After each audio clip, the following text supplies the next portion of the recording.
Terima kasih rakan setugas di studio. Assalamualaikum semua. Saya Zamil Idris. Rakyat pelbagai lapisan bersedih dengan kemakatan Sultan Azlan Muhibbuddin Shah. Pemergian Raja Berjiwa Raya itu pada usia 86 tahun merupakan satu kehilangan yang besar kepada negara. Dikenali dengan sikap rendah diri, baginda dapat pengiktirafan negara luar dengan kebijaksanaan yang luar biasa dan dilantik sebagai Hakim Mahkamah Tinggi ketika berusia 37 tahun.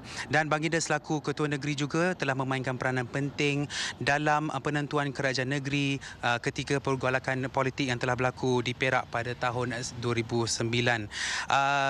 Dan bersama saya merupakan warga-warga kerja dalam bidang undang-undang dan bersama saya di sini adalah Cik Margaret dari Raja Elina Siu Ang and Associates, ya? Yeah, betul. Yeah.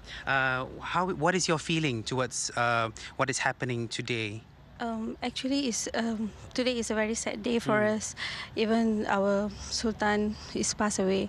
So we feel very, very, very sad for losing a very humble person. He's a very loving guy, and there's no word to say. It's very sad. Yes. It's a very sad day for us. I need to understand that Raja Elina Siu Ang and Associates, it's the king's, the Sultan's daughter's law firm, right? Yeah. How long have you been working there, and have you actually met the Sultan himself? No, I was working 1 year plus, but I've no chance to meet him before. We was related with Raja Elina and only lah. Right. And what is your experience in terms of how the Sultan is actually revered as someone who is an icon, especially in the field of law? Actually, what I feel is very sad. I really don't know how to say that, to express. It's very sad because Raja Elina is also a very nice person. She have the same character like the Sultan as well. She have a same attitude like a Sultan, loving person, very caring, and very nice person. So thank you. We are very sad for losing him. Right. Okay. Thank you very much for sharing your thoughts, Margaret. Dan juga bersama saya ada juga merupakan kaki tangan Raja Elina Siu Ang and Associates, Miss Wong. Miss Wong, how do you feel about the demise of our dear Sultan? We will definitely be very sad, and we truly miss Tuanku's presence.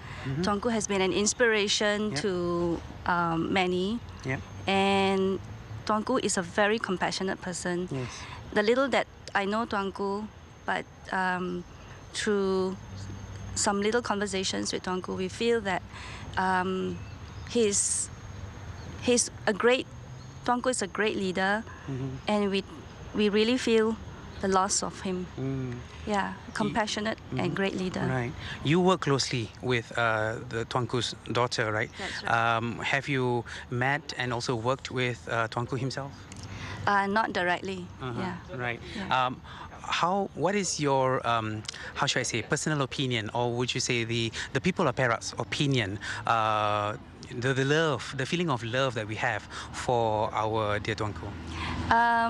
Although I'm not a Perakian, but I truly feel like a Perakian, having served the family, knowing the family, the most humble family, but yet great leaders, inspirational, very wise, and it is truly an inspiration for me to work for the family. Right. Thank you. What is your advice, would you say, you'd like to share to all the Perakians out there, and also to all Malaysians? The only thing that I can say is follow the examples of this humble family.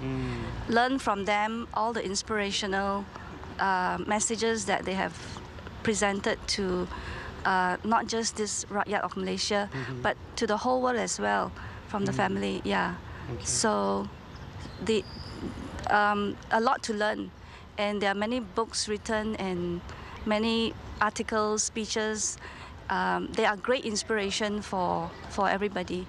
Yeah. Okay. Thank you very much, Miss Wong, for your time. Yeah, thank you. Yes. Begitulah dia perasaan yang telah dinyatakan oleh warga kerja dari syarikat peguaman, syarikat guaman anak baginda sendiri, ya. Dan sekian saja setakat sekarang di sini di pekarangan Istana Iskandaria, dan kembali kepada rakan setugas di studio. Sekali lagi terima kasih Samil. Dan dalam masa kita berduka cita, sebenarnya jika kita kenang sepanjang hayat tuanku, baginda sendiri telah meninggalkan banyak pembangunan dan juga perubahan yang positif yang sebenarnya harus kita syukuri. Dan ini juga sehingga kini masih lagi boleh kita lihat dengan ketara di negeri Perak, khususnya dalam bidang pendidikan.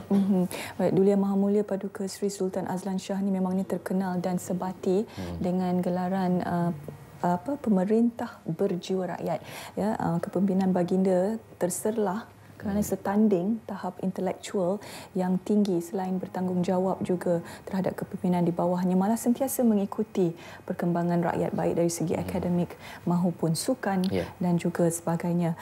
Baik, kita masih lagi bersama dengan tetamu kita di studio, iaitu Profesor Datuk Dr. Hassan Basri Ahmad Dahan, ya, Ahli Jawatan Kuasa Kluster Pendidikan dan Pembangunan Modal Insan, Majlis Profesor Negara.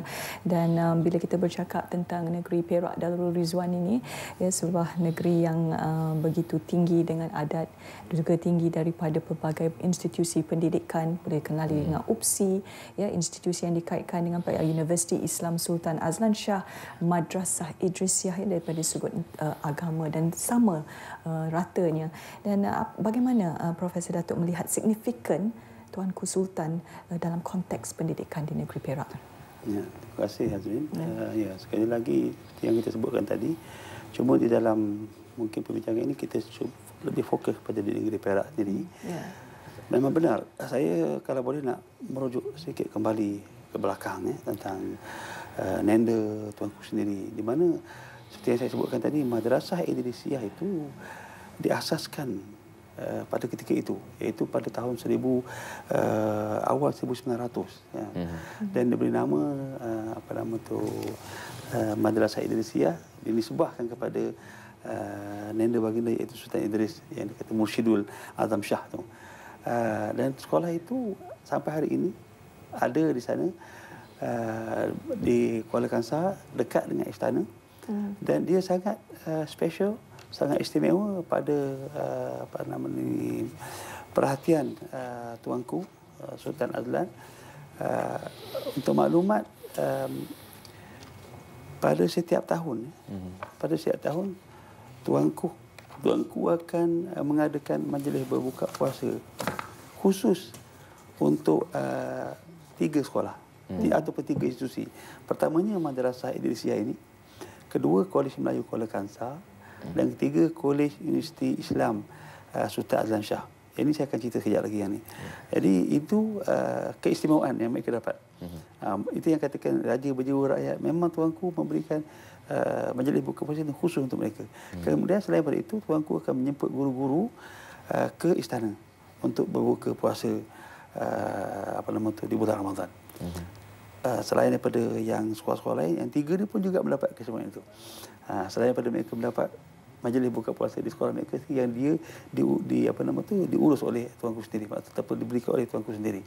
Itu satu perkara. Jadi kita lihat kesinambungan mementingkan pendidikan itu daripada zaman Nenda mereka ni, kemudian turun pada sehinggalah bapa umpamanya ayahanda kepada tuanku Sultan Yusuf Izzuddin Shah. Di Perak ada sekolah yang dipanggil Sekolah Izzuddin. Sekolah Izzuddin ini sekolah yang sangat istimewa. Sekolahnya sekolah agama. Asrama penuh. Dia kita kata asrama penuh negeri lah. Saya dulu masa sekolah belajar di Kolej Islam.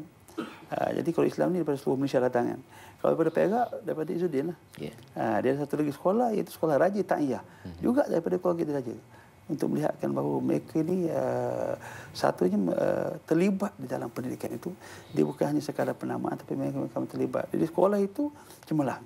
Ada sekolah kerana Sultan Azlan di Botak, juga bukan sekolah yang cemerlang, sebab tuanku sendiri memberikan perhatian.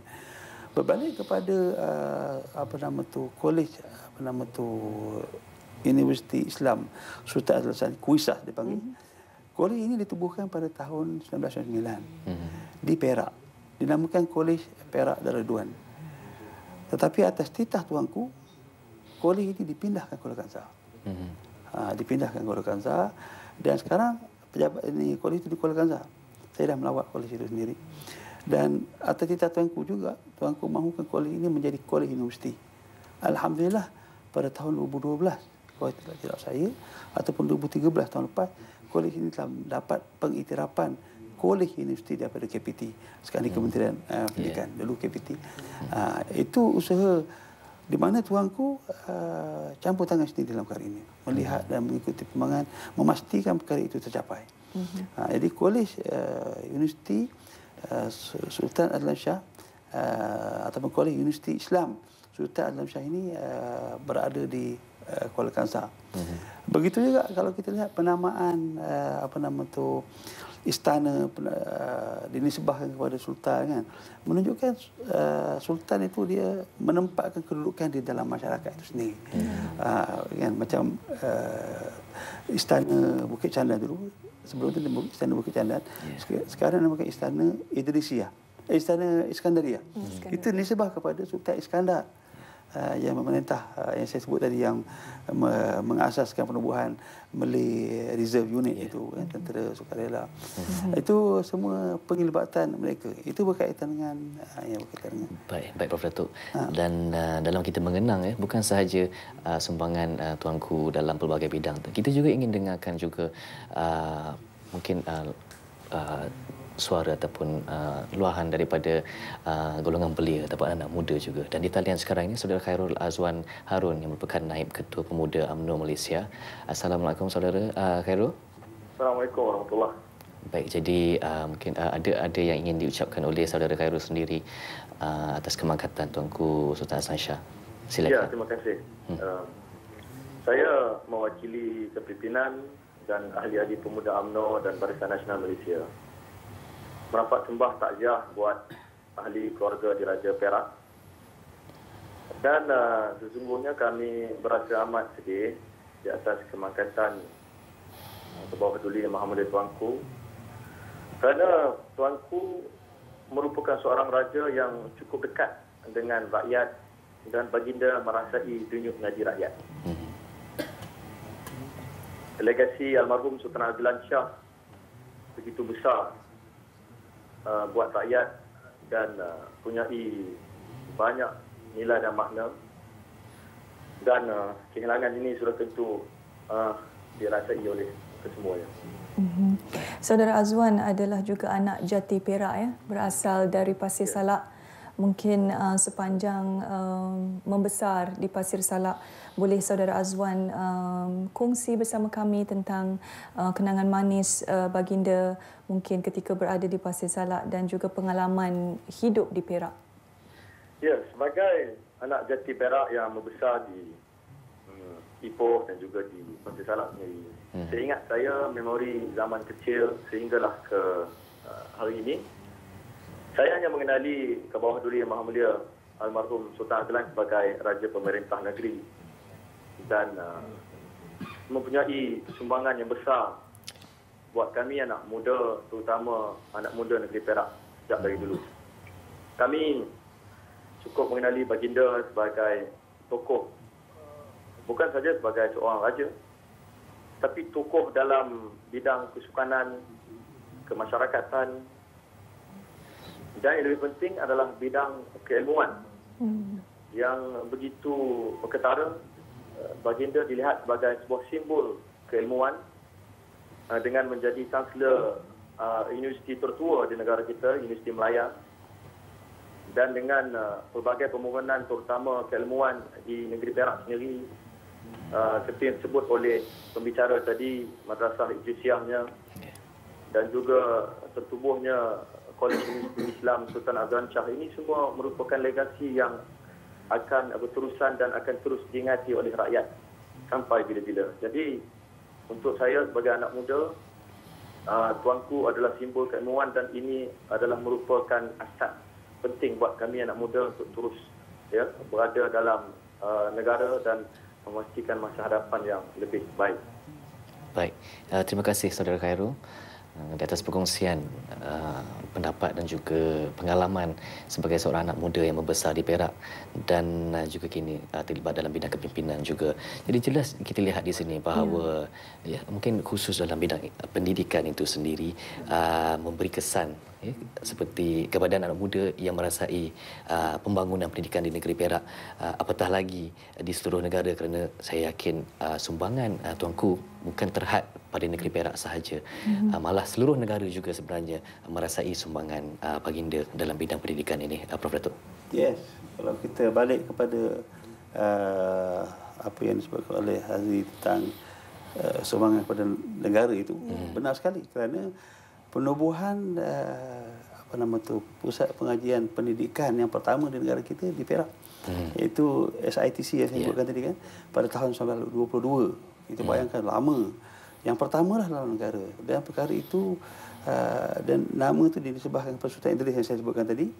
Kemudian seterusnya semasa pemerintahan Tuanku pada tahun 2002 Tuanku telah merasmikan pecah tanah penubuhan kampus baru Sultan Idris ataupun Universiti Pendidikan Sultan Idris di tapak seluas 800 ekar.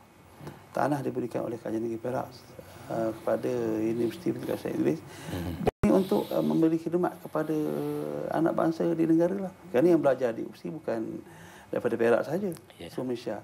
Jadi Tuanku telah melakukan pecah tanah dan akhirnya pada tahun 2012 telah Tuanku sekali lagi merasmikan dengan rasminya, dan kampus itu diberi nama Kampus Sultan Azlan Shah. Dia di universiti ini sangat unik. Nama Universiti Pendidikan Sultan Idris. Kampus lama diberi nama Kampus Sultan Abdul Jalil, juga dengan nama salah seorang Tuanku Sultan yang merintah di Perak. Yang kampus baru Sultan Azlan Shah. Universiti itu Sultan Idris, dan semuanya dia memperlihatkan kepada kita penamaan ini bukan hanya mengambil munasabah, tapi menunjukkan penglibatan daripada awal kita tahun 1922 lagi telah terlibat secara aktif. Itu saya katakan tadi, kita bertuah mendapat peluang begini. Saya dalam bidang pendidikan memang saya berasa sangat kebertuahan itu kan. Kemudian melahirkan para guru, melahirkan para ulama, macam kolej universiti Madrasah Idrisiyah itu, di situlah melahirkan mufti sekarang, itu Tan Sri Harusani kita, dan ketua hakim Mahkamah Syariah Perak, Datuk Asri, juga lahir dari sekolah ini, Madrasah Idrisiyah. Jadi sekolah yang prestij sebenarnya, melahirkan ulama-ulama, melahirkan mereka yang tersohor. Dan saya Harusani siapa tak kenal kan dalam bidang dalam bidang agama beliau, yang merupakan mufti bagi Kerajaan Negeri Perak sekarang. Jadi itu yang boleh saya kongsikan. Selain daripada itu, kita juga tahu bila UPSI dimasyhurkan sebagai sebuah universiti pada tahun 1997, Tuanku Bainun, itu pemasyhuri Kerajaan Negeri Perak, pemasyhuri Tuanku menjadi Chancellor yang pertama. Ini juga menunjukkan penglibatan secara total dan sekarang beralih kepada Duli Yang Mamli Raja Puan Besar, iaitu Tengku Zahra Salim sebagai Chancellor yang kedua. Sekali lagi meneruskan legasi mereka. Jadi satu kebanggaan lah kepada kami sebagai warga UPSI mendapat naungan daripada pemerintah yang katakan berjiwa rakyat. Baik Prof. Datuk. Jadi juga menyentuh tentang legasi. Jika kita lihat sejarah ke belakang, bahawa kerabat diraja negeri Perak memang terlibat secara aktif dalam bidang pendidikan. Jadi mungkin legasi ini juga akan diteruskan juga selepas kemangkatan Tuanku Sultan. Jika kita lihat kepada putera dan puteri baginda sendiri, Prof. Datuk. Ya, insya-Allah. Saya rasa kalau macam kalau macam kita di UPSI, kita mengetahuilah perkara ini, dan memang hubungan yang sangat rapat sebenarnya di antara UPSI dengan pihak istana dan juga Kerajaan Negeri Perak sendiri. Saya tidaklah mengetahui dengan tericip kali itu kan saya tidak duduk di dalam tadbiran. Tetapi kalau di Musim Melaya pun saya rasa sebenarnya warga di UM pun ini pandangan saya lah. Mungkin menunggu-nunggu siapakah Chancellor yang baru dan tentunya kemungkinan legasi Tuanku itu akan diteruskan. Saya tidak mahulah memberi pandangan apa-apa dalam kali ini, tapi saya yakin legasi itu akan diteruskan.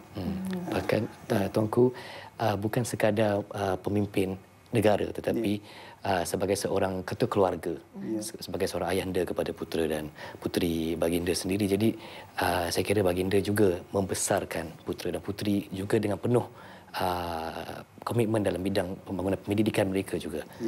Ya, betul sekali.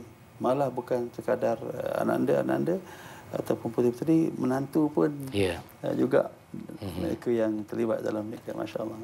Sejak Profesor Datuk berada di UM tahun 1987, bagaimanakah dilihatkan anjakan ataupun perkembangan pendidikan di UM itu di bawah naungan Sultan Azlan Shah selaku Chancellor UM itu, peningkatan dari segi sehingga sekarang ini? Ya, seperti yang saya nyatakan di awal tadilah, Musim Melaya ini memang mempunyai pemimpin-pemimpin yang berkaliber. Tetapi bukan setakat itu saja, dengan adanya naungan daripada Tuanku selaku Chancellor di universiti telah melonjakkan banyak peningkatan. Perubahan. Semuanya seperti yang saya katakan tadi, yang saya telah sebut tadi ialah pengantarabangsaaan universiti itu sendiri, dan maknanya menjadi terkenal bukan hanya dalam negara, tapi juga terlibat ke luar negara. Kemudian seperti yang saya sebutkan juga, saya ingat dalam bidang sukan pun mereka meneruskan mengadakan hubungan dengan NUL dan sebagainya. Kemudian Musim Melaya sekarang menjadi tumpuan belajar di Musim Melaya, membuktikan bahawa UMC itu telah meletakkan kedudukan dia di bawah naungan ataupun Tuanku sebagai Chancellor. Jadi kita semua mendapat manfaat daripada situ. Siapa tak kenal UM kan? Malah di seluruh dunia. Perundangan, kedoktoran, kalau dapat masuk itu cukup prestige. Bisnes, betul. Pendidikan, pendidikan di antara yang tertua, yang fakulti yang tertua di Musim Melaya. Sastra, melahirkan tokoh-tokoh negara. Kita lihat pemimpin negara pada hari ini kebanyakannya. Kalau bidang perguruan, kita bagi UPSI.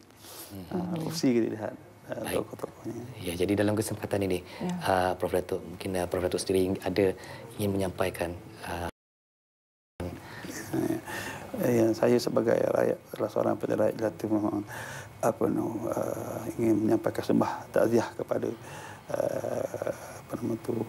keluarga kerabat diraja Tuanku di atas kemakatan Dulia Muhammadiyah Sultan Perak, Sultan Azlan Muhibbuddin Shah, Yusuf Izzuddin Shah, ghafarallahu lah. Kami seluruh warga ataupun rakyat dan juga warga di UPSI merasakan kehilangan ini, kerana kami berada di Perak khususnya merasakan, dan kami